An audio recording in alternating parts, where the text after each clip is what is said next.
வணக்கம் ஃப்ரெண்ட்ஸ், இன்றைக்கி நம்ம பார்க்க போகிறது என்னென்னா எப்படி வீட்டிலையே பால் ஆடையிலேருந்து நெய் எடுக்கலான்னு தான் பார்க்க போகிறோம். வாங்க அது எப்படி செய்யலான்னு பார்க்கலாம். முதல்ல என்ன பண்ணணுன்னா, நான் பசும்பால் தான் வாங்குகிறேன்.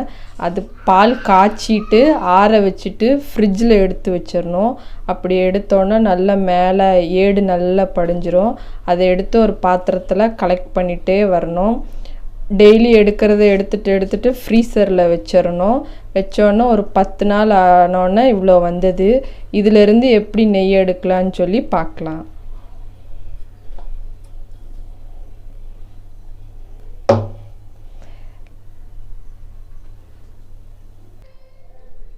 இப்போது கலெக்ட் பண்ண ஆடையெல்லாம் மிக்ஸி ஜாரில் போட்டுக்கோங்க. பெரிய மிக்சியில் எல்லா ஆடையும் நல்லா எடுத்து போட்டுக்கோங்க.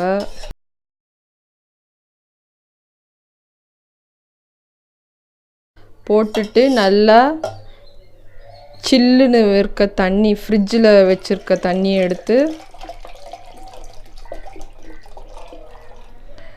ஊற்றிட்டு நல்லா அலசி அதில் ஊற்றிக்கோங்க. மிக்ஸி ஜாரில்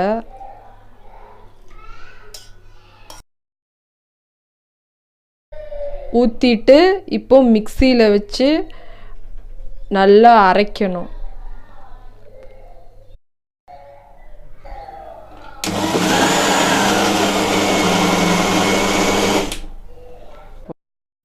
கண்டினியூஸாக அரைக்கக்கூடாது, கொஞ்சம் விட்டு விட்டு அரைக்கணும். அரைக்கும்போது அது வெண்ணெய் அப்படியே இந்த சில்னஸ் தண்ணி இருக்கிறதுனால அப்படியே திரண்டு வரும். அது எப்படின்னு பார்க்கலாம். இதோ பாருங்கள், இப்படி தான் அப்படியே வெண்ணெய் திரண்டு வரும். அப்படி வர வரைக்கும் நம்ம விட்டு விட்டு மிக்சியில் அரைச்சிட்டே இருக்கணும். பாருங்கள், இந்த மாதிரி தான் வரும். 2 வாட்டி என்ன பண்ணணுன்னா, சில் தண்ணியை ஊற்றி மிக்சியில் போட்டு அரைச்சிங்கன்னா இந்த மாதிரி சூப்பராக பந்து மாதிரி வெண்ணெய் வந்துடும். அதையும் என்ன பண்ணணுன்னா, ஒரு பவுலில் சில் வாட்டர் எடுத்துகிட்டு அதில் போட்டு வச்சிடணும். எதுக்கு சில்லுன்னு இருக்க தண்ணி யூஸ் பண்ணுறோன்னா, அப்போ தான் கொஞ்சம் திக்காக இந்த மாதிரி வரும். நார்மல் வாட்டர் யூஸ் பண்ணிங்கன்னா அப்படியே கொலன்னு ஒரு மாதிரி தண்ணி மாதிரி இருக்கும். இதே சில்லுன்னு தண்ணியில் ஊற்றி வச்சிங்கன்னா இப்படி எடுத்து நம்ம போட்டு காய்ச்சறதுக்கு ஈஸியாக இருக்கும். அதனால தான் நம்ம சில்லுன்னு இருக்க தண்ணி யூஸ் பண்ணுறோம். வாங்க எப்படி நெய் உருக்கலான்னு பார்க்கலாம். அடுப்பு பற்ற வச்சுட்டு ஒரு பாத்திரத்தை வச்சுக்கோங்க.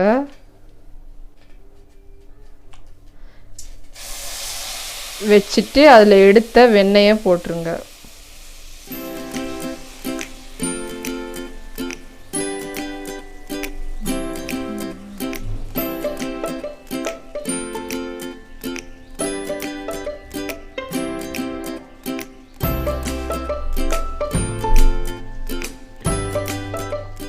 ஸ்லோவாகவே வச்சு செய்யுங்க, அப்போ தான் கரெக்டாக வரும். பாருங்கள், இப்படி தான் அப்படியே பொங்கி பொங்கி வரும். சிம்மில் வச்சு நம்ம இப்படி கிளறி விட்டுட்டே இருக்கணும்.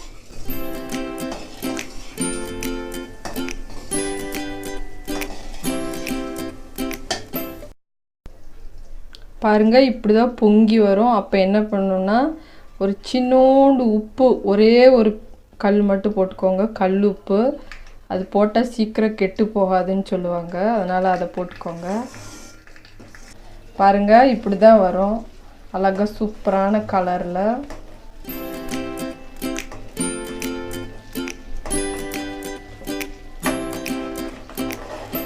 சிம்மில் வச்சே செய்யுங்க, அப்போ தான் அடி பிடிக்காது.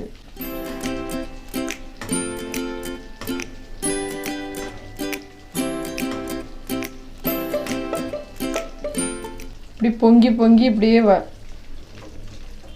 சலசலப்பு சத்தம் கேட்கும். நீங்கள் எப்படி நெய் ஆயிடுச்சுன்னு கண்டுபிடிக்கணுன்னா, அந்த சலசலப்பு சத்தம்லாம் அடங்கி அப்படியே மேலே நல்லா தெளிவாக வந்துடும். அப்போ நெய் கிடச்சிருச்சுன்னு தெரிஞ்சுக்கலாம். பாருங்கள், இப்போ அப்படியே பபுளாக வந்துட்டுருக்கு.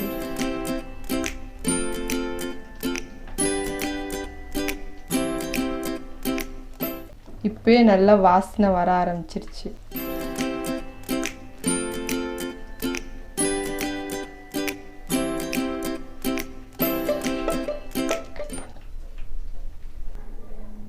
பாருங்கள், நெய் வர ஆரம்பிச்சிருச்சு. நல்ல வாசனையாக இருக்கணும்னா முருங்கை இலை போட்டு கடைசியில் இறக்குவாங்க. இப்போ என்கிட்ட முருங்கை இலை இல்லை, அதனால நான் கருவேப்பிலையை தான் போடுறேன். நல்லா கழுவிட்டு தொடச்சிக்கோங்க. நல்லா தொடச்சிட்டு அதுக்கப்புறம் போடுங்க. பாருங்கள் பொரியுது, நல்லா நெய் நல்லா காஞ்சிருச்சுன்னு அர்த்தம். ஆஃப் பண்ணிடலாம். இப்போது ஆஃப் பண்ணிவிட்டு நல்லா ஆறினோன்னே நமக்கு தேவையான சில்வர் பாத்திரத்தில் இல்லாட்டி கண்ணாடி ஜாரில் ஊற்றி வச்சுக்கலாம். சூப்பராக கமகமன்ற வாசனையோட நெய் தயார். அவ்வளோதான், சூப்பரான நெய் ரெடி, கமகமன் வாசனையோட. கண்டிப்பாக அதை ட்ரை பண்ணி பாருங்கள். ட்ரை பண்ணி பார்த்துட்டு எப்படி வந்துச்சுன்னு சொல்லி கமெண்ட் பண்ணுங்கள். வீடியோவை லைக் பண்ணுங்கள், ஷேர் பண்ணுங்கள், சேனலை மறக்காமல் சப்ஸ்கிரைப் பண்ணுங்கள். அடுத்த வீடியோவில் உங்களை புது ரெசிபி இல்லை டிப்ஸோடு மீட் பண்ணுறேன். நன்றி, வணக்கம். இப்போது நம்ம மிக்ஸி ஜாரில் போட்டு வெண்ணெய் எடுத்தோல மிக்ஸி ஜார் வந்து பிசு பிசுன்னு இருக்க மாதிரி இருக்கும். அது நார்மல் தண்ணியில் போட்டு கழுவுனிங்கன்னா அந்த பிசு பிசுப்பு போகாத மாதிரியே இருக்கும். அதுக்கு என்ன பண்ணணுன்னா தண்ணியை சூடு பண்ணிவிட்டு அதை அப்படியே மிக்ஸி மேலேயும் அந்த மூடி மேலே எல்லாம் ஊற்றிட்டிங்கன்னா அந்த பிசு பிசுப்பெல்லாம் சீக்கிரம் போயிடும். கழுவுறதுக்கும் ஈஸியாக இருக்கும். அப்படியே சுற்றிர ஊற்றிடுங்க.